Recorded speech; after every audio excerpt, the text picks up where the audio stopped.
Баскетболистите на Левски спечелиха изключително трудно с 82-78 гостуването си на Черно море от 21-я кръг на Националната лига. Двубоят във Варна протече много оспорвано, като до самия му край лидерството постоянно се сменяше. Скъпата селекция на сините имаше преимущество през по-голямата част на първото полувреме. След първата четвъртина Левски водеше с 28-21, а в началото на втората авансът му нарасна до 10.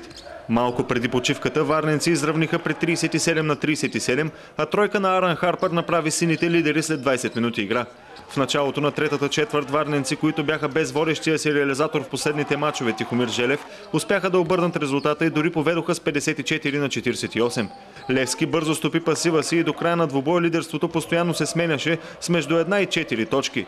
27 секунди преди края изкрите на игрището припламнаха и Васил Кьосев и Аран Харпър се сбиха, но мелето бързо бе прекратено, а двамата състезатели отстранени. В крайна сметка Левски успя да се добере до 17-тия си успех в първенството. Домакините обаче заслужават огромна похвала за характера, който демонстрираха, въпреки че от доста време са изпаднали в сериозна финансова криза. Най-резултатен за победата бе Аран Харпър с 24 точки, а Васил Евтимов завърши с дабъл-дабъл – 15 точки и 16 борби. За Черно море Васил Кьосев вкара 4 тройки и общо 18 точки, а Георги Давидов добави 17 и 11 борби. Стана много хубав матч. Поздравявам отбора на Черно море за тази игра. Започваме матча много лесно. Аз смятам, че в моят отбор има страшно много умора. Тази седмица пътувахме до Македония. Натрупаха се много такива фактори, стричи, които влияят.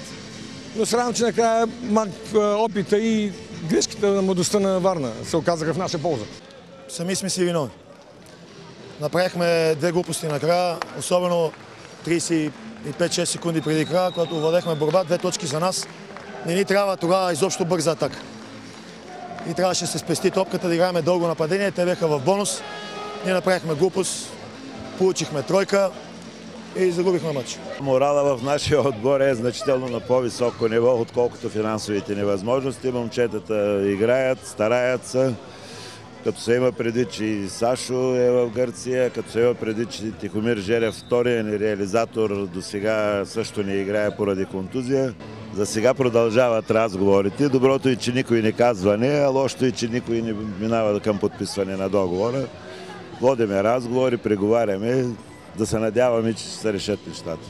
С колко човека преговаряте? Бяхте споменали, че има втори човек от Турция, който е проявил интерес. И от Турция, и тук се появиха нови приятели на баскетбола с доста различни хора, може би с 4-5 човека.